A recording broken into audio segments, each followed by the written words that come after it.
All right, welcome to the Big Skinny with me, Lou Basenese, your host with hopefully the most good investment ideas this week, because after all, that's what we're here for. If you're joining us for the first time, streaming us live on X, LinkedIn, or YouTube, you probably weren't wondering, what's this Big Skinny all about? Well, let me tell you. Urban Dictionary defines it as insider information. We are not that. We don't want to end up in a jumpsuit behind some black ironclad bars. But what we are, as one guest put it, is we're the sports center of financial news, where we distill down all of that information that's flooding your inbox, your social feeds, confusing you on what and where to invest. And we boil it down to the things that actually matter to increasing your bottom line. And we do it in a very straightforward format. Each week it's the same. And we bring you one headline, one chart, and one investment insight for three key topics that you need to know about in the markets. All along the way, we're soliciting your feedback, your comments, your questions. You don't understand? Well, don't be afraid to join the conversation. We make this somewhat of a choose-your-own-adventure show. That's why we're live. Why keep it boring, friends? At any point in this conversation, please just go ahead, get that keyboard courage going. Make a few comments, ask a few questions. There's no silly questions here. That's what we're here for.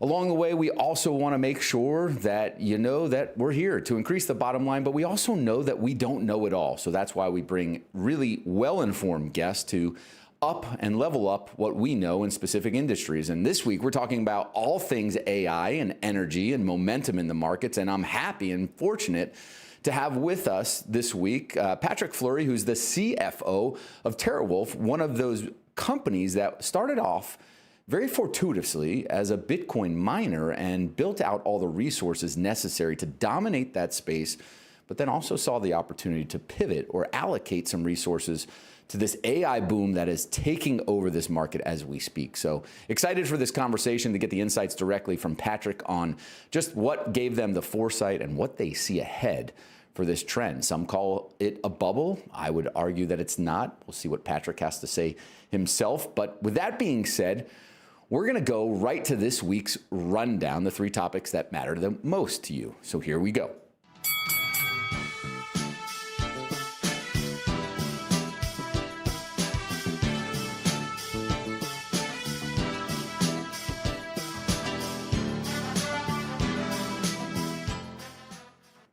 Well, it's funny, folks. There seems to be a bubble in bubble talk in the markets, but I can tell you one area of the market there is no bubble talk is in biotech. This is a sector of the market that has often been a huge area for gains, life-changing gains for investing in life-changing drugs. But this headline says it best when it asked the question. It was an email that comes from one of the preeminent media in the biotech space, Endpoint News. It said, will the XBI biotech, that's the ETF that tracks biotech, ever go up again?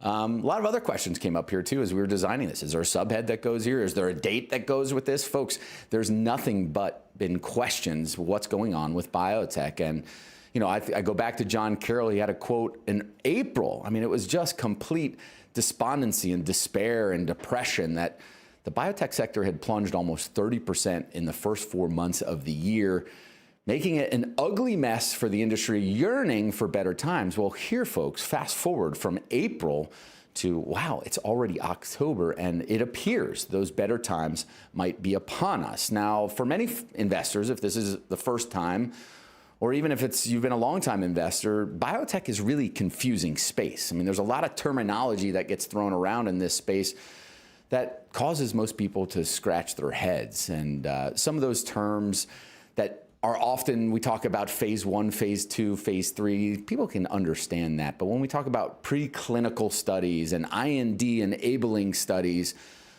everyone starts to get really confused. And folks, we don't want to confuse what's going on in this sector here. And there's a quote from Bruce Booth, who's a venture capitalist that's been involved in the space for years, that's really noting that there is optimism on the horizon, right? If you look at some of the deals happening on the top end of the market with big pharma, you're seeing big drug makers like Eli Lilly and Merck and Pfizer shelling out billions, hundreds of billions of dollars to make acquisitions. And that's what makes the appeal of biotech so amazing for individual investors over time. And we've talked about this. We've known it in my own portfolio with companies like Prevention that came public at $2.50 a share and got bought out for $26 a share.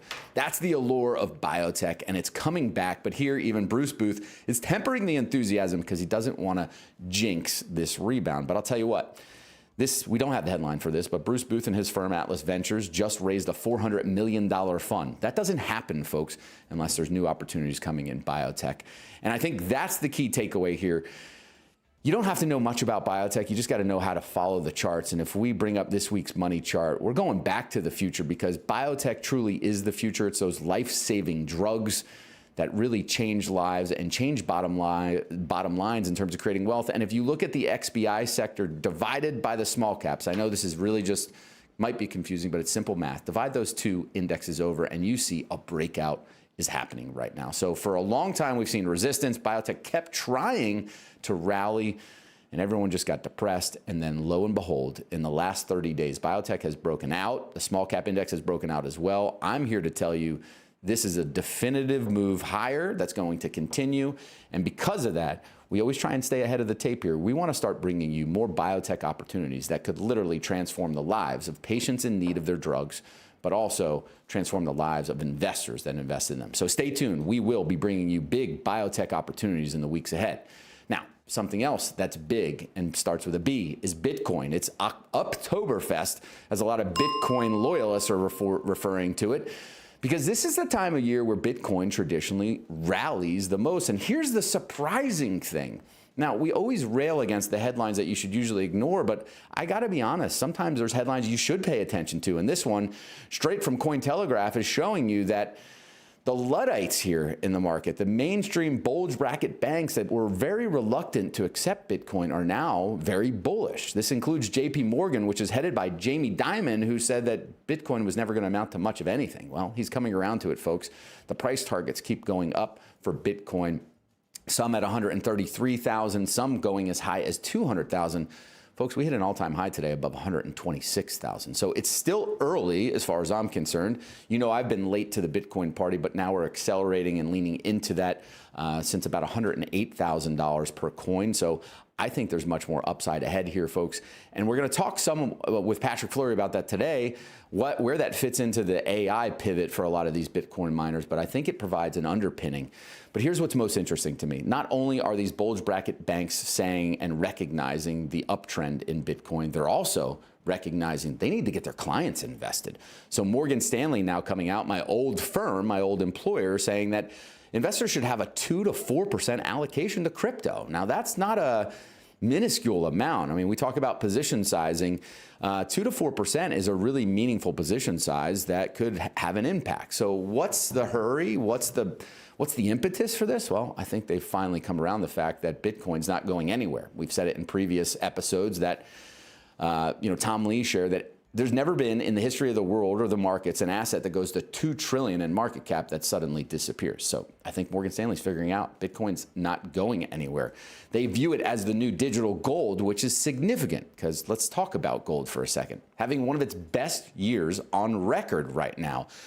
The barbarous relic, as many gold bugs have been knocked for holding on to, and I've never met a gold bug that ever sells, but it's rip-roaring right now, responding to these governments that are printing money nonstop, devaluing the dollar. But here's the thing that you need to understand. If you don't know anything about these commodities, whether the old school ones or the new school ones like Bitcoin, is that gold always moves first and Bitcoin follows. A little game of follow the leader. And we're seeing that in this next chart, that you see these massive upswings for gold, followed by a nice uptrend for Bitcoin. And guess what? Gold just had another breakout. It's time for a breather, and it's time for Bitcoin to do what it normally does. And we're seeing that happen, play out in the last 30 days or so. But again, in this week's money chart, I think what's really interesting is the seasonality that we see in Bitcoin. You see this here, folks. October is just a precursor, a prelude to November, where the average gains for Bitcoin have been north of 40%. So folks, if we talk about, let's just use round numbers here, we could be going to about, 160, 170,000 in November, maybe even 200,000 in November if this momentum continues through October. So how do we play it? I mean, if you've been late to the party, I've got good news for you.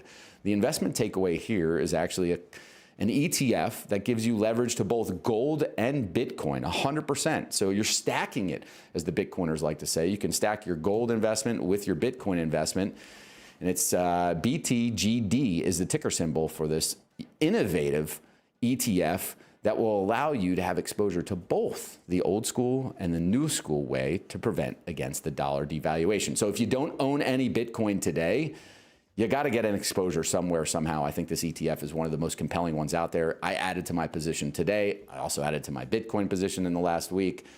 Yes, that's right. The guy that was critical and thought Bitcoin was a farce and it was a limited supply of nothing that was supposed to have something of value and just didn't quite understand it is now going all in. So maybe that's a sign of the top. I don't think so, not based on seasonality. So I will tell you, the one thing that is definitely charging straight ahead is the AI trend. When we're talking about megawatts turning into mega opportunities, the third and final but most important topic in this week's rundown. I found it ironic when I read this Market Watch headline talking about an AI skeptic that got feedback from the industry. They actually did some research, and they became away even more pessimistic. This is hilarious. Like, it's clickbait now because so many people are worried about a bubble that now the pessimists want to be even more pessimistic to stand out. But here's the thing, folks. This AI trend is going to continue unabated. It's very different than the internet boom, which everyone is trying to analogize it to. Because back in the internet boom, all you had, the infrastructure was laid. The infrastructure was there for the internet connectivity. We were dealing with a lot of companies that were trying to figure out how to leverage it. But for the AI boom, folks, I'm here to tell you that infrastructure does not exist fully. And we've gone through the data and the charts in episodes past, just showing you that it's not there. But I do want to bring home, just maybe some vindication here about how pessimistic some people are right now so that we can look back a couple months from now. Harris Cuppy Kupperman from Praetorian Capital writes in that Market Watch article, the head of it, that he wasn't educated on the intricacies of a data center and learned that he wasn't bearish enough on the economics. So we're going to dive into the economics of AI data centers later with the CFO of Terawulf to really understand what the opportunity and the upside that is there. I would tell you this, a journalist, a Wall Street analyst, not an operator, probably not the best ones to tell you what the economics will look like. I would rather deal with the people that are actually making a living in that industry to figure out how good the economics can be, how bad they can be, and whether or not it's fairly valued. But here's what I can tell you. From stem to stern, from the earliest stages to the latest stages, everyone on Wall Street is investing in AI. If we just take the headlines that you're getting from the major tech players, we pull up a list here, you can see it's a verifiable just plethora of major announcements coming from the likes of Amazon and Alphabet and Meta and Microsoft and Oracle even jumping in. And the latest one coming today from OpenAI, contracting with AMD to run their chips in their AI initiatives. So this is one of those trends that at the later stages, the public stages, is translating into hundreds of billions of dollars of spending. But look, the latest chart coming out from the venture world, which is the earliest beginning, show we are going through the roof. AI investing venture investing in AI deals is now 60% market share of all venture investing going on. If we look at the .com days, it only claimed about 40% of venture investing. So this means even at the earliest stages of companies, investors are seeing the potential. So we've got a long way to go for this trend.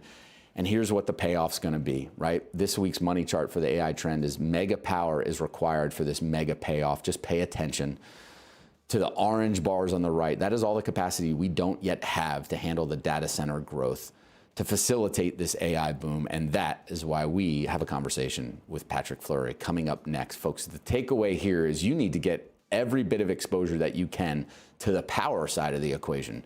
First it was chips, now it's the power supply. We're making sure that you are well tuned into that. We've talked with several companies. We first featured here Core Scientific, then we mentioned IREN, Terawulf on previous episodes as well, and now we're fortunate enough to have one of the executives with us to talk through the specifics for that company. So the investment takeaway is pretty simple here. Hype happens. It's not our job to predict when it ends. It's our job to profit from it as long as it happens. And when it's not hype, when it's actually substantive trends that are going to persist, we want to make sure we're invested the entire way. So We're going to make sure that you've got the AI tickers that you should be investing in. We shared with you the top 10 AI names not named NVIDIA. We're continuing to add to that list with Terawulf. Before we get to this week's featured interview, just a reminder to follow us on socials. We're on X, where if Elon followed me, he'd want you to follow me as well. If Mr. Beast followed me on YouTube, we're just trying to scratch a little bit of Mr. Beast's, audience size. Follow us there. You'll get reminders every week before every episode, so you don't miss a compelling investment idea. Make sure you follow us on X, where we're live streaming, and make sure you join the conversation after we come back from this brief break. And this is usually a time of the show where we're going to do an ad read, but actually, because we've shared so many great ideas on AI, I'm going to make a solicitation for a charity, because it's not just because we've shared good ideas in AI investing, it's also just a timely one that's going to be hard for me to get through this. So yesterday was the 6-year anniversary of losing my brother, my only brother, younger brother, to a fentanyl overdose. And grief hits in weird ways. Some years it is just a boo-hoo, nose, snot, disgusting crying, and other years it's just laughing at all the good times. And I found myself 6 years in this time just being overwhelmed with gratitude. Gratitude for a very special birthday weekend that I got to celebrate with him before his untimely passing. And it made me think, I know I'm not the only person that suffered a loss like this. I'm not one of the only families. In fact, last year alone, there were over 100,000 families that lost a loved one to the fentanyl crisis.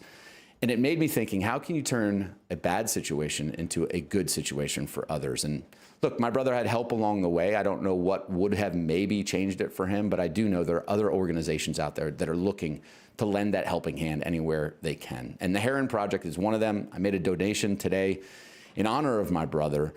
They provide all the things that addicts need along the way, wherever you're at. So if you're listening and you have an addiction or have a loved one suffering from an addiction, I'm just encouraging you to check out the Heron Project. They could be the lifeline that you or your loved one need. If you've been impacted by this tragedy in just not monitoring the border and not taking care of the youth, the future of our country, I'd encourage you, if you made any money from what we've done here in our work, that you consider making a donation to the Heron Project today. No donation is too small or too big. I'm sure they would tell you that too, but nothing's required. I just wanted to make an appeal at a time that has been really hard for me, but this year I'm finding grace in it and just a smile, thinking about my brother's big smile and the fact that even though he's my little brother, he was way taller than me. Lucky guy. And if I had his height and my athleticism, I would have went places, folks, I tell you that. But we're going to go, don't you go anywhere. We're going to be right back after a quick break with the guest of the show, CFO of Terawulf, Patrick Fleury. We are punishing the wasteful spending of taxpayer dollars. Stuart, do you and your viewers want to pay $70 million to decarbonize mac and cheese? No. Do you want to pay to decarbonize Uber Eats in San Francisco or subsidize e-bike lanes in Portlandia? People don't want to spend taxpayer money on that. If California wants to spend $600 million more to drive their electricity prices even higher, let Californians do that. But we don't want taxpayers from the other 49 states subsidizing California to do that. You got me with the mac and cheese, Mr. Secretary. A great performance on the show today. Thanks very much for being here. Come back soon, please. Chris Wright. All right, Lou. What you see an energy rally ahead? What would an energy rally be? Yeah, look, commodities move in super cycles. Gold's moving first. Now oil's next. I think the price is going to rise, but also the energy sector stocks are going to rise because they've been undervalued for too long. It's why I joined an oil and gas company at the beginning of this year, why I'm on the board of another company that has a refinery process technology that reduces emissions by 90%. To give some context, as Secretary Wright, clean coal is real. Since the 70s, SOx, NOx, and other particulate matter are down anywhere from 80 to 90 to 99%. So most people don't realize this. The world has continued to use coal, up 88% since 2000. U.S. is the only country that has cut down on coal production for electricity. So this is the next energy independence wave that's coming. It's going to boost this entire sector. People should be making a move. You're seeing a lot of insiders buying, including at Prairie Operating Company and throughout the energy sector. That's a leading indicator to me. All right.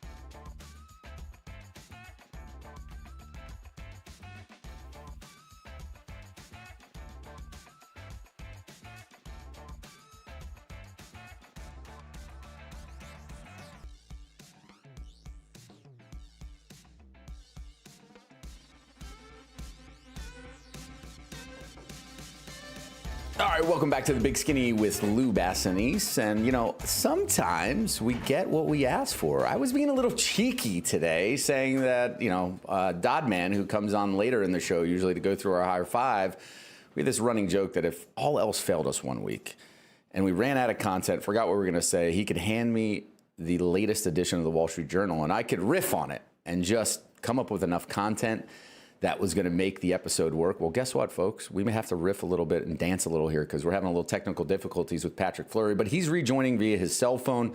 So we're just going to cruise right along into our segment of the show where Dodman comes in. So I'm putting him on the spot for saying that I could be put on the spot. Dodd, you with us? You with me, my brother? I'm here, Lou. How's it going? You look like a deer in headlights, like, oh, God, we're coming to Dodd. Hey, well, listen, we're just pulling forward the content we always talk about, and that's usually at the end of the show where we review 4 or 5 topics that we've talked about frequently where we can, you know, take credit, a victory lap sometimes, also take a slice of humble pie when we've been wrong, right? I mean, that's what we do. I try to. Well, I think we can talk about some technical difficulties if we want to eat humble pie and talk about what's wrong. We can do that. No, but what fun dude, is we're that, going right? through the topics, my friend. We're going into this week's high five. Let's get to it. Let's do it.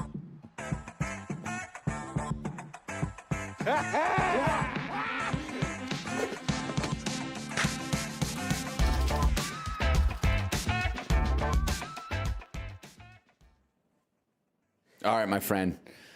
We got the banner down below. Viva la revolution. What does that mean, dude? Is everyone revolting in the streets? Where are we going? I'm asking you this time. I'm flipping a script. No, exactly. No, you know, this time it's clearly that the retail revolution is real, and you know, knowing that you know the top 1% seems to own everything, but the bottom 50% has more exposure to financial assets more than ever. Yep, there's the chart that helps. And, clearly it seems that they're investing. So, yeah. The question is, are they investing, from savings, their own financial wealth, or is there, something else going on here? No, listen, I think you got it right. The headlines are always talking about only the rich are getting richer, but this is a chart. The data shows that actually the bottom 50% of household net worth has gotten really good exposure to equities, and they're reaping the benefits of that. So this plays into that whole Eric Jackson trend, the retail army, the one we've been talking about here with guests like Gav Blacksburg from WULF and just all the guests that we bring on. And we've seen it that we've been on the forefront of as well, is that everyday self-directed investors, I refuse to call them the dumb money because we're not dumb money, we're informed money, are bridging that gap. We're closing the gap more accurately. So this is a chart for the first time in a while that I've seen that really demonstrates that mom and pop investors, Main Street investors, people like you and me and our viewers are doing what they're supposed to. And this market is rip-roaring and helping that cause. So it's encouraging, man. This is the revolution that's not going away anytime soon. So bring it on. Let's phase 3, 4, 5, and 6 of the revolution. Can't wait for it. Am I noticing here, though, that, in 2020, is this it seems like during COVID or right around COVID, this is where it all started. Those stimmy checks, man. Everyone had too much time on their hands and started exploring how they get side hustles and different ways to make money. Yeah, I don't think it's a coincidence whatsoever. All right. That makes sense. All right. Buy them high. Yeah, buy the high, right? We've talked about this before, is like most people are apprehensive. The AI trend's been playing out, the Bitcoin miners to AI compute providers has been playing out, and all these companies are going on to new all-time highs. But this chart coming out of JP Morgan shows, don't be afraid to buy the all-time highs. When you buy the all-time highs, they often lead to more all-time highs. I think last quarter alone, we had 23 all-time highs for the S&P 500, which is it was a record quarter. But we're still below the number of all-time highs for the year that we typically see. So we could go as high as 70 or 80 all-time highs this year, and we're currently at about, I think, 30, 40 at max. So there's a lot more room to go. So if you're listening and you're just new to investing, or you're afraid to investing, or you got afraid of investing from some of those fear mongers out there, and you're sitting in cash and don't want to jump in because we're at new all-time highs, don't be afraid. The data is clear. Are you afraid to put money to work? Like empty your wallet out, Dodd. Get all in, right? Slide your chips to the center of the table. You like some Vegas. Don't be afraid, guys. So as a novice investor, I see this and, all-time highs, and it makes me think that I need to wait for the dip, or, I'm waiting for something on sale before I buy it. But you're saying, it's kind of lean into sometimes like this. And even when it's high, this is when, you buy on the way up, right? Look, we're trying to be a lighthouse in the storm for folks here to show them the way that there are all-time highs that is a leading indicator. You got to look forward, not backwards, and you never know what's going to be low or high until after the fact. No one has perfect vision on that. So I'm here to say you should be buying, and that doesn't mean go all in and every penny you have, but you should at least, if you're nervous, start buying some. Start leaning into the names that we talk about. Buy a little today, buy a little next week. That's exactly what the data shows. It's not Lou's hunch. It's not Dodd's hunch. It's what the data bears out. All right. Sounds good, man. Earn it. Yeah, you got to earn it. You were an intern and now you're a regular, right?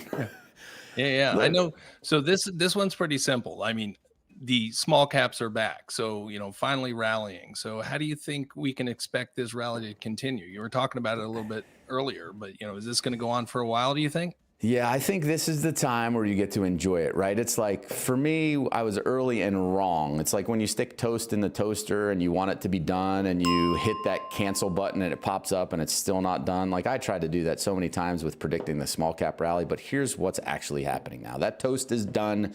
You get to slather it with whatever your favorite condiment is on top and enjoy it, because the earnings are here to justify it. This wasn't a fluke breakout for small caps. If you look here in the middle of to the right-hand side, you're seeing small caps versus large caps. The earnings growth is much higher, much more significant, which means that stock prices are going to go higher from here. So, folks, this is the small cap rally I've been waiting for, and the biotech rally that we've finally been waiting for is here. So it's all good news from here.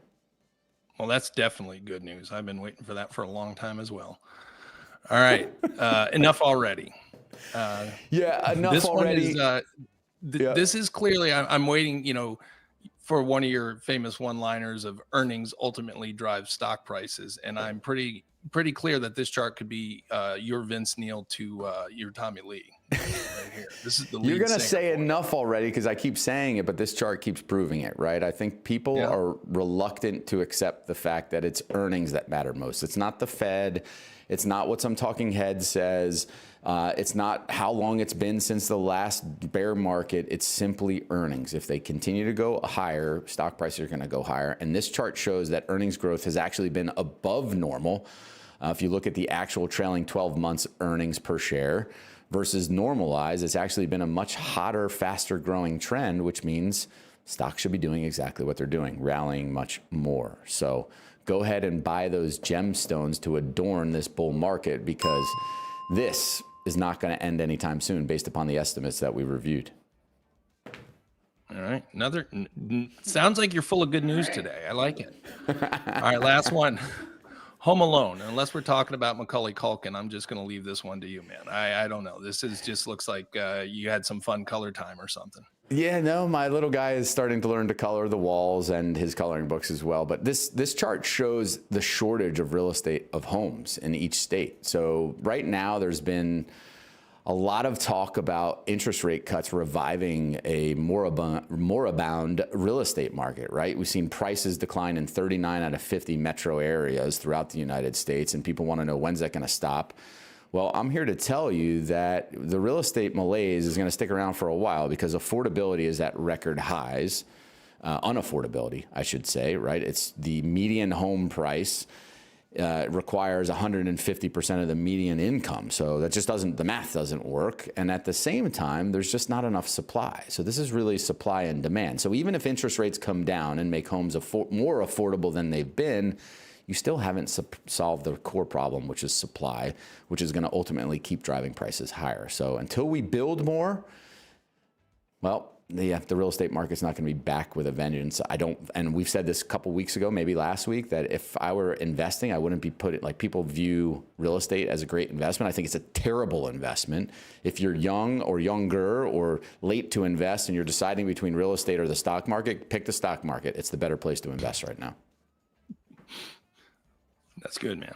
I tell my kids the same thing. So no, I was wondering why you're laughing. If you were laughing at me, but with me. So It's one of those things, right? You told your kids, so maybe I should tell them because now they'll listen. Because right, that's what we've learned as parents. They don't listen. That's why I was laughing. They don't listen to us. Exactly why they I was listen laughing. to other adults as if it was new and novel, and they'd never heard such a thing. So, Hey, I wish it was under better circumstances. I know we had some tech problems, but I kind of feel like I was the VIP guest today. This was nice. you are the VIP, the very important picture maker sometimes. No, man, it's always a pleasure. You bring it home and you make it real, right? You ask the questions that I don't always understand or anticipate in advance because I've looked at this stuff for too long. So appreciate it. I think we're good to go. We got let's bring him back later for Lou's. Yeah, we're going to bring you back later on. But right now, we're going to take a brief pause and bring in the guest of the show, the true, well, I'll call him the second VIP, Dud. But first, don't forget to follow us on socials. Again, we're on YouTube. We're on Twitter. I'm going to keep calling it Twitter until Elon Musk follows me. Once Elon Musk follows me, I'll officially call it X. But for now, I encourage you to join the conversation on socials with us, to join the conversation today by asking questions all along the way. We'll be right back after a quick break.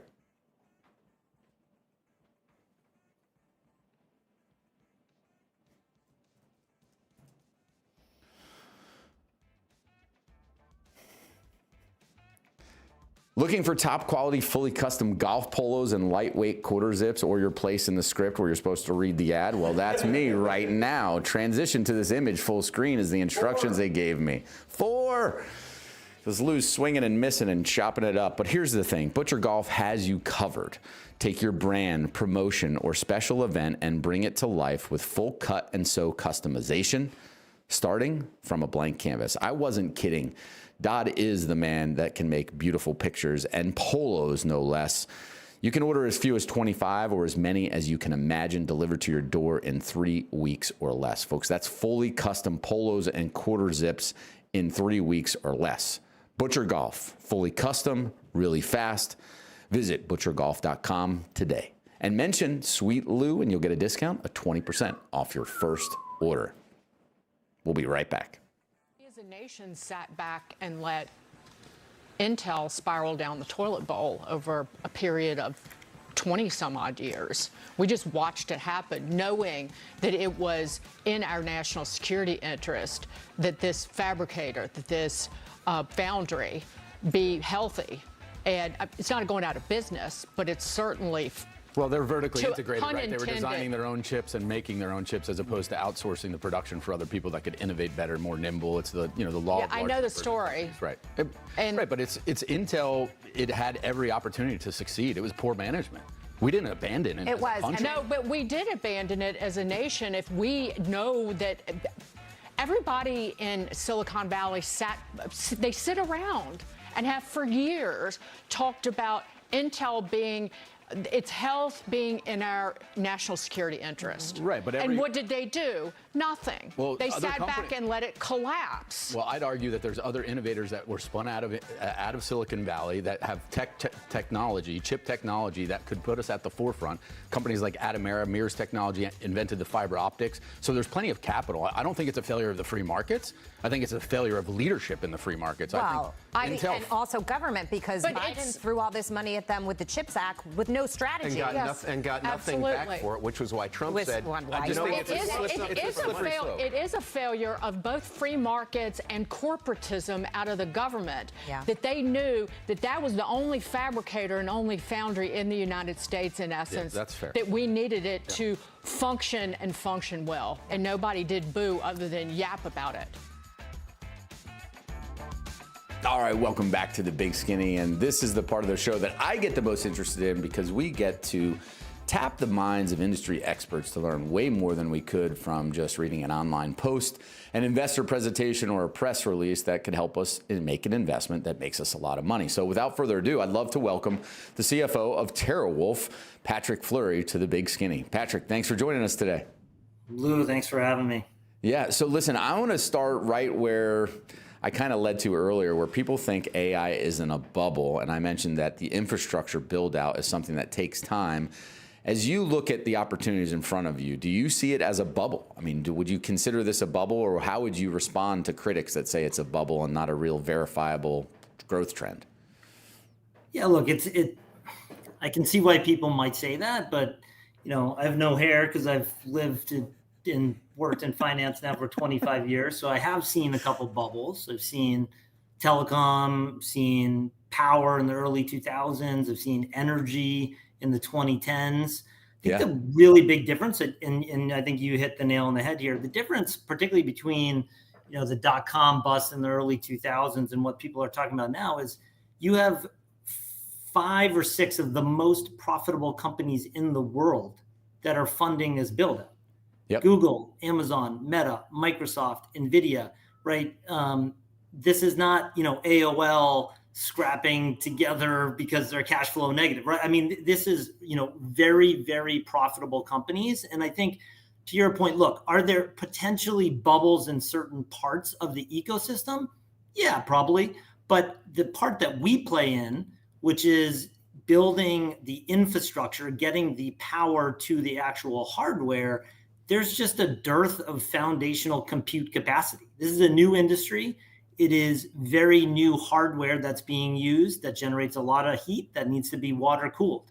So that's where we are focused on, again, filling that gap, because right now there is no foundational computer, very little. And within the next, 2 to 3 years, there will be a lot more, but still not enough to meet the needs of all of those big players. And then even beyond them, all the neo clouds, that are competing in that business as well. Yeah, you said a few things. One, I want to put just an exclamation point on them. You talked about these are the world's biggest tech companies spending, in some cases close to trailing 12 months of net income in investing in the infrastructure for AI, right? So as a CFO, how often do you say, you're not sitting around going like, oh, where do we spend our shareholders' capital unless it's a meaningful growth opportunity? So I think that's an important point. But then my question for you on that is just, you're talking about, we're still in the early innings of this. How many years do you think this persists till we get a demand supply balance of infrastructure, of power supply that can match the compute? Yeah. Or is it one of those things that the more you bring online, the more usage you get, where you're always playing catch up? So great question. I don't know the answer to that, right? But I think it's probably the latter, that right, like adoption will increase, and you can go back and look at that historically, right, with the internet. So I do think cost comes down, adoption increases, demand proliferates. I think that story is likely. But for us, again, there is so much demand out there from just those 5 companies alone that I think many of the peers in my sector that don't have deals, and anybody that has access to real power, like in the next 2 to 3 years, I think likely converts whatever they're using that power for. So you see anything that they can pull forward from 2 to 3 years is so every megawatt that's available. I mean, Mike Alfred from IREN's board said that. He's like, look, every megawatt that's available is going to get consumed. So you see the same thing. Yes and no. So yes and no, because all megawatts are not created equal. So what I mean by that is it depends on where you are regionally in the grid. Are you in, the Northeast like we are? Are you in Texas? Are you in California? Because while the United States in general is a great place to do business, the electricity grid and how energy moves is very different by state and by region. So, along those lines, help me understand too, what's the benefit, the differentiator for Terawulf being in the Northeast versus some other geographies that might be suboptimal? Yeah, so we have a couple different advantages to that. Number one, again, you want to be sited where there is excess renewable or zero carbon power. We're located in upstate New York, in a part of New York State where there's about 5,000 megawatts of generation and only about 2,000 megawatts of demand. So there's a lot of excess power, namely coming from Niagara Falls, which is, I think, the nation's 3rd largest hydroelectric facility. That's 30 miles to the west of our site. So that's a huge advantage. Also, being, as I mentioned, these facilities and the chips that are used in them generate a lot of heat. So having a cooler ambient temperature outside allows you to convert megawatts into compute power more efficiently. Third, I think we are this company, my background, Paul, Kerry, Nazar, the whole management team, we have been focused on the power space for 25 to 30 years. We were a private power company before we became a Bitcoin miner, before we then became, a high power compute hoster building co-location. So that's interesting. We have a question here from a listener, Chad, talking about what are your competitive advantages. And this is not one that I knew that exactly to the extent that for 2 to 3 decades, you were power executives first, power infrastructure first. How do you go from being that to figure, like, what was the decision matrix to go into Bitcoin mining? How did that become was that always an intermediary step for you? And then if so, how'd you know AI was coming down the pipe, or how did you look at that decision tree? Yeah, Lou, this is like if you wear bell bottoms long enough, they come back in a style. That's a good analogy.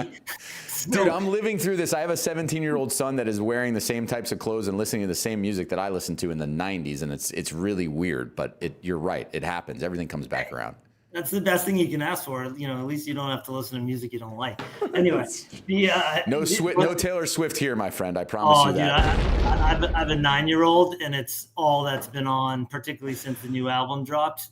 Taylor 24/7. All right. But hey, so make me a promise. We'll go back to this question, but you're not going to enable Taylor Swift searches on the compute power at Terawulf. That's all I ask. Only for my daughter. That's right. No, look, I think the reason we went from a power company to a Bitcoin miner was because the power market was fundamentally broken because of all of the federally subsidized resources, including wind and solar, that were coming onto the grid and changing the age-old game of selling wholesale power. Because once those facilities are built, they can run at a negative marginal operating cost because they get a federal subsidy, which then makes it impossible to run natural gas, coal, any kind of baseload facility 24/7.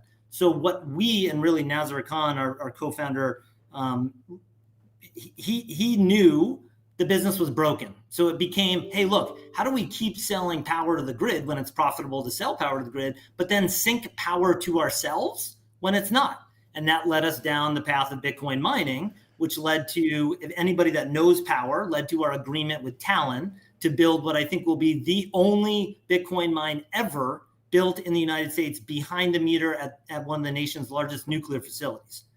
We sold that facility about a year ago, effectively back to Talon, to Amazon, right? Because you can't compete with Amazon, Google, Microsoft, and Meta on a cost of capital basis if you're in this game, which is why I partnered with Google. And now Google is my largest shareholder. They own about 14% of the company. So Google partnering with us is not because of my good looks, because I'm clearly not good looking. It's because we know power better than anybody else. Yeah. That's why. No, I mean, and I think that's a key distinction too. And you talked about this. I mean, congrats to you and the team on the deal that was announced on, I think, Thursday or Friday. And by Monday, the extension was exercised as well. So Alphabet and Google coming in now at 14% ownership at about $6 billion deal that was, headline 7. Yep. Yeah. All right. That's right. The rounding. But so here's a question that I had along those lines, right? So you're seeing a lot of these players that don't have deals yet. There's rumors of deals swirling and driving your stock price. You guys had a re-rate immediately after deal, which I think was obviously well-deserved. It is now starting to trend higher. As a shareholder, how do you explain to fellow shareholders what's the next catalyst, right? Because you've now got to fulfill on this contract with Alphabet and Fluid Stack. And then how do you add capacity? It's another year or two out before additional capacity comes online as well. So how do you look at the optionality in Terawulf right now, or fair value, right? I'm just getting the fair value for your capacity that you've now booked. Yeah, look, so we've been taking a very, very methodical approach here, Lou. So my focus and our team's focus has been walk before you run. So we built a 2.5 megawatt project. Then we built a 20 megawatt project. Then we built a 50 megawatt project. We signed up Core 42, which is a subsidiary of G42, which is effectively owned by the UAE. Once we proved that we could do that, then we signed Google and Fluid Stack. Now I've got Google as my largest shareholder. The next step to that is financing it. I issued $1 billion convert to fund the equity of that project. And, now I'm going to the market, and I've been working on this for the last couple of months to get a financing done. I intend to get that financing rated so that it can be a very repeatable and rational process. So that now when I come to you and I say, hey, guess what? here's more capacity, the market's going to know, okay, I know exactly what Patrick and the team are going to do. They're going to go. You're not going to go print an equity deal and dilute that ever-living daylights out of people. You're going to go do a rated bond. I mean, again, remember, like our management team here is effectively the single largest equity holder. We own between 20 and 30% of the equity of the company. So unlike a lot of the other peers, particularly in Bitcoin mining to me is similar to like GPU as a service, super capital intensive business. You get Moore's law, efficiency of machines every 1, 2, 3 years. And we already know the next 5 generations effectively of NVIDIA machines, and they're going to be a lot more efficient. So I'm going to leave that game to the Googles, the Metas, the Apples, the guys that have very, very low cost of capital. That's their game. My game is providing the infrastructure to fuel that for 10, 20 years. And I think where we ultimately want to get to, and this is to answer your last question on value, we have 1,150 megawatts. If we contract all of that anywhere close to the terms that we just did, and remember, Google is now a 14% equity holder of mine. So if they can continue to do business with me, I think they want to, because they're why would they go elsewhere, right? It's not like it's not a single location. There's not a concentration risk for them. You have diversified locations so they can expand. Correct. But to be fair, they have a massive amount of demand. And so this is not a zero-sum game. I'm happy for all my peers to win. And I'll come back to why I don't think that'll be the case, though, because it does depend on where your megawatts are and then what grid. But back to your point, literally 1,150 megawatts, okay, that produces for us over, let's make the numbers easy, though. That's going to be probably $1.2 billion, $1.3 billion of EBITDA. But let's round down. Let's just say it's $1 billion. $1 billion, and I have Equinix and Digital Realty that trade at 25 times EBITDA. So let's take a discount. Let's say I trade at 20. That's $1 billion times 20 is $20 billion. Yep. And it probably takes me about 7 or 8 billion of debt to get there. Again, let's round down. Let's say it's 8. So I have 12 billion of equity value, and I have roughly 500 million fully diluted shares today. So the simple math is that's a $25 stock only on what I have in the company today, and we're trading at half that in the market. Yeah, no, look, it's a compelling value setup for sure. I mean, it's why I'm a shareholder even after re-rated, from 4 to 8. Full confession, I took some profits, but then I actually started adding back to it as we saw this, this latest rally, because you start seeing the economics of the deals exactly like you're saying, and saying the fair value is not reflected in the stock price. And that's, to people I say right now is, you want to buy low, sell high, right? But sometimes the low looks high if you're looking only in the rear view and not doing the math here.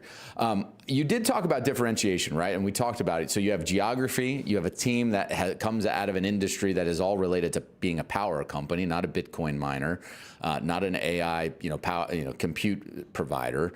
And now you actually have just the financial, the economics. You've proven the model out. Now you just have to grow into it. You mentioned it's not a zero-sum game, though, right? So how do potential customers, as you've gone through this process, competitive bidding process, right? Like, how are they looking at the landscape of available compute power and the power supply? I mean, yeah, look, I think it's pretty simple. If you're one of those big 4, big 5, you're taking everything you can possibly get on a near-term basis. Because what's going to happen, again, knowing power, having been in the power space for 25 years, there's a finite amount of power that's available in certain spots in the grid for the next, call it 2 years. Right. Once all that gets soaked up, then you got to build new generation to get new power. And that's going to take you, in the fastest jurisdiction, 3 to 5 years. Yeah. And it's going to be natural gas to bridge us, until you can get things like SMRs and other things, which in my opinion, I've been doing this for 25 years. People were talking about SMRs when I came out of college in 2000. So yeah, no, it's funny you said that.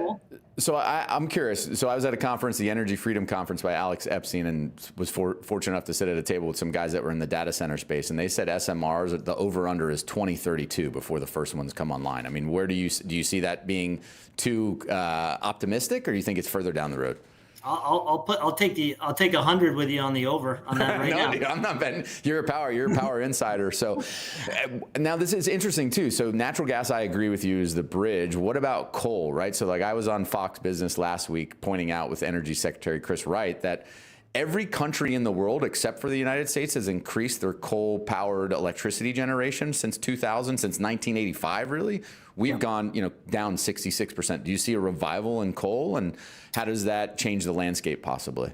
Yeah, look, I'm not sure coal. Look, it's going to be all hands on deck. Is the short answer. You need it all. And again, this is not only a competition among the biggest companies, most profitable companies in the world. This is a sovereign race now too. It's kind of the Sputnik moment. Like this is it's again, every single thing we do in the future, including government, right, is going to use AI. So it's a race for governments as well. Yeah, no, look, and we've talked about it on the show too. If you look at just the race to add electricity power and data center capacity in China, right? I mean, they're opening more coal-fired power plants, and it's all forms of energy. That's what they're leveraging. And I think finally in the United States, we've gotten to that awakening where it's got to be, it's not an energy transition, it's an energy addition of everything we can to really lean into this. But I do think though, on that, Lou, again, there are ways, there's a lot of inefficiency in the grid right now. And what I mean by that is the grid everywhere is sized for the peak day. Yes. So, right. So if you're able to shave peak, there's a lot of just underutilized capacity in the system, right? Because every single regional grid is set up for the hottest day or the coldest day of the year at, the 5 or 6 p.m. peak time. And so I think if AI loads can ultimately act more like Bitcoin mining loads, where they curtail during peak times, then I think you're going to be able to see a lot more capacity and a lot more efficiency with the grid. Because remember, the grid, when you get an electricity bill, you're getting how many megawatts did you actually consume, meaning how much did you run your washer, dryer, whatever. And then you're also getting a transmission and distribution charge, which is just the charge of maintaining the system. So the good thing is, the good and the bad is your energy cost for you and for all of us is going to go up, right? Just because. And we're seeing that happen right now. Yeah, absolutely. Yeah, but your T&D charge actually should go down because as those big loads come onto the system, they bear more of the T&D. Yeah, that makes sense. So you're just socializing that cost among a greater number of players on the system. Yeah. Well, listen, we're running out of time, and I hate that because I feel like we could go a lot more in depth here. One other differentiator, which I think is well received as a shareholder, is that you, as executives, own 20 to 30% of the company, right? So skin in the game means that you're going to already be more motivated to make wise financial decisions on our behalf. So I think that's another one. We had a comment in here saying you're the best CFO in the space. I haven't spoken with any others, but I would agree, man. You're top of the list for sure because you're just making it easy to understand. One last question, and this is funny. That's a low bar, Lou. Yeah, no, it's not a low bar, man. Listen, I would tell you this. I've dealt with plenty of CFOs that couldn't even get on camera and communicate clearly. So, like, you are a master at that and making it understandable. And this is another classic question that comes up for CFOs. So, how do you handle the short position at 37% of shares outstanding right now? So it's just not true. So as you know, there's, and I get this question all the time from folks. And again, as big equity holders, I'm not concerned about it because I've got $1.5 billion of converts outstanding. So there's a natural short, like significant natural short interest there from guys. Again, all they're trying to do is monetize vol and hedge a credit position and an equity position. And so that alone is probably between those two securities, 60 million of shares. So when you look at like that, there's call it maybe 20, 30 million, outright short on us. And by the way, the data on this is suspect at best, like depending on which source you look at. Totally. So again, I mean, that's kind of more like 10, 15%, which that's more in line, I think, with all the peers in the Bitcoin mining space. And look, there's some acquisitions and other things kind of going on in the space right now that were difficult to hedge before, which I think some people were kind of using us as a proxy for that. So it's not something I spend a lot of time worried about. And I think it's frankly overblown. As a shareholder of companies listening to other CFOs and CEOs answer that question, I want to applaud you because that's the best answer is basically we're not worried about it because we're worried about execution. It's going to take care of itself. And I look at it as a shareholder that every share sold short is a future buying that's going to happen in shares and drive price higher. So that's true. I'm and okay just wait. With it. Yeah. I mean, just wait. Once we get this capacity online that we've signed up, we're going to be doing over 600 million of EBITDA in 2027 with hundreds of millions of free cash flow. And what would I love just as much as you? I'd love a big fat dividend check every quarter. So, yeah. Well, look, you're talking about getting into that world like Digital Realty, right? At a 25x multiple, and you're paying a healthy dividend yield. Those are all the things that make this a, mega billion market cap company. Right now, I think you're still right at about 5 billion. Is that correct? If I remember offhand? Right. Yeah. That's right. So literally, like, we're just head down, execute. We're going to get our debt financing done, and then we're going to rinse and repeat. And then we're going to execute on the builds, and then we're going to start paying a dividend. Well, listen, as long as you keep your promise not to bring Taylor Swift onto the system, we're good to go, man. I'll be a long-term shareholder. Patrick, it was a pleasure, my friend. I would love to come back to revisit this as all the shorts get burned, including Jim Chanos, who now is turning, not necessarily Terawulf, but on this whole sector, and is going to be wrong. So thank you again for making time to join us today. Thanks for having me, guys. All right. All right, folks, that is the beauty of hearing it directly from the executives involved in companies. You get intel and information that you otherwise wouldn't get. I want to round out this show going through a few things with the Dodd man, bring him back, because he's always got a good eye and ear for something maybe I glossed over that didn't make sense. Any questions that come to mind from listening to Patrick, as opposed other than you don't own enough Terawulf right now? Well, definitely that, for sure. And Same. The other questions are, there probably too many to ask, just from my perspective, in the sense of this whole AI energy space obviously fascinates me, as well as, taking advantage of investing in some of these companies at this time. It's, all been pretty well, but there's so many companies out there like Terawulf, or that's, to me, there's several out there. So it's just trying to decide, where to kind of put your eggs in which basket and whatnot. So I think, we need to dig into that a little bit more, just from a, education space and learning and understanding. It's a great question and point too, right? Because, Patrick was talking about it geographically. There's a difference in terms of where these companies, so there's Cipher Mining that we've talked about, IREN, names that come up like Clean Spark, obviously Core Scientific and Core Weave. The list goes on. There's probably, I think, 15 or 16 that are related in this space, whether they're Bitcoin miners that intentionally pivoted or are considering pivoting to this AI compute. So I'm curious to anyone listening if they would love to see a side-by-side comparison, right? Like geographic locations, available megawatts of power coming online, just kind of the pros and cons, because I think you're right. There's a lot more to understand, but I think there's a danger in waiting to understand too much, because the trend is happening, right? It's really simple. Yeah. You can't have this just insatiable growth in AI usage without the power to supply it. So that is the fundamental investment thesis here. So if nothing else, start spreading some bets across all of these names, and then do the work and figure out which ones you lean into more. Just like Mike Alford was saying when he joined us, right? He had done the work on 30 different companies in this space and figured out he had a short list in his mind of the top 3, and then he went and worked as a board of directors for one of those top 2. So I think we probably need to do that as well. Do some more work and provide some clarity there for people. And as an analyst, this is a relatively new space, correct? Wait, obviously not energy. Wait. You went from intern to full-time to analyst now? Am I getting replaced? Is that happening right now? I was asking you as an analyst. I'm not an analyst. Bullshit.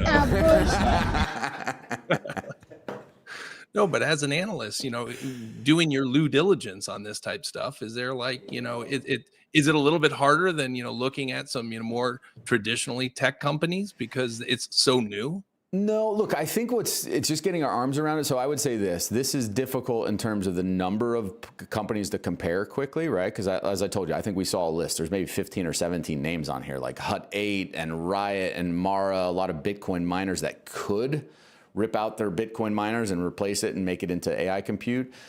That's not harder because I can look at current operations, locations, geography, what are the best climates. What's really hard is the biotech, which is why I'm excited to start bringing those opportunities, because now we're talking about totally different sciences, right? And understanding that. I don't know if you remember biology class from high school. I had a biochem and organic chem and all those classes in high school and college, and we're on such the forefront of innovations in terms of understanding the human body and the immune system. That's really hard, but I'm excited to do that. So yeah, there's no excuse for the next, maybe the next episode, we got to unveil a new segment called Due Diligence and go through how we step through and research these things. So I think point well taken right there. So let's unpack the bubble wrap around the delicacy of the diligence process and figure out how we can serve it up. Serve it up fresh and the way people like it, like Burger King and their cheeseburgers. And I'm being very intentional with my word choices right now, my friend. And you're getting pissed off because this is the part of the show where we reveal the game. I don't think that can count. Yeah, it counts, dude, till the last draw. This is Lose Clues, where you always give me 4 or 5 words that are I just got to work naturally into the conversation. And sir, my friend, until we cross the finish line and wave that checkered flag at the NASCAR race, it's not over, and I got them all. Yeah, well, I'll give you 3 for sure. That last 2 are a little bit sketchy. We need to have a new rule that you can't lay out any in the last minute or something. But, or wait. We'll give it to you wait this till the time. end to get all 5 in one sentence. That should be bonus Like points. you could just read drinks. this screen and check them all off. Yeah, that's true. This is true. All right, my friend, another great episode. Enjoyed it. Really enjoyed the insights shared by Patrick Fleury, the CFO of Terawulf. Thank him for his time, and thank everyone for listening in, for joining the conversation. Make sure you go to the social platforms, whether you join us on YouTube or X or even on LinkedIn, and just follow us there for more insights that are coming your way on all the things that move the markets. We have ambitious desires to grow and build this audience, but we can't do it without you. So please follow us on YouTube, make us as big as Mr. Beast, or even just a fraction of that. But I want to thank everyone, you, Dodd, especially, for always bringing it home and making it relatable and making sure I understand what everyone else might not understand, because I talk too fast and use stupid words like cheeseburger and bubble wrap in random places. No bonus points, man. You got to win the game sometimes, all right? So I won the game. The game was played. So thank you all for joining us. We'll be back next Monday at 5 p.m. from our studios in Brooklyn with the Big Skinny with Lou Basenese and the Dodd Man. See you then. Thanks, Lou.